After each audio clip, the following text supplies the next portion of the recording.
How long after did you land back in Australia? Like, what was it like landing back in home soil after being at war? I have no idea what day it was. Okay. None. Like in Germany, which is where they fly you to, there's a patch of land in Germany that's technically the United States territory.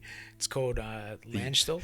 The US. Yeah. And everything. Yeah, it's their base in Europe, essentially. And it's a big trauma hospital.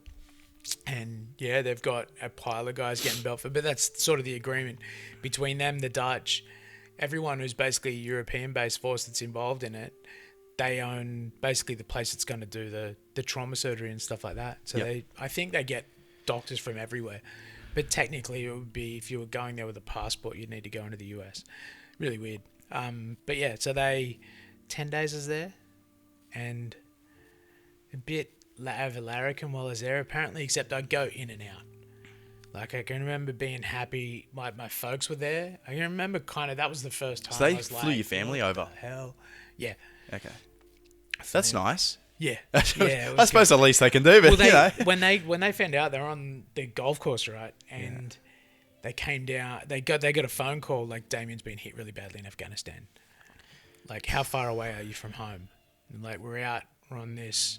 They went straight to the clubhouse and sat there with a friend of ours who used to serve in the army, named Mark Buckley, and they had a wine, apparently, while they were just still processing the shock. And I don't think they could drive at that stage, because the call that they got was like, prepare for it. It's bad. It's really bad. And they wouldn't tell them what it was.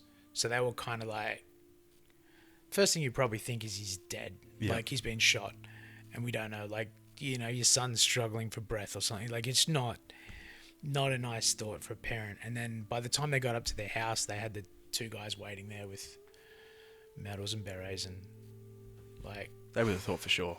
Yeah.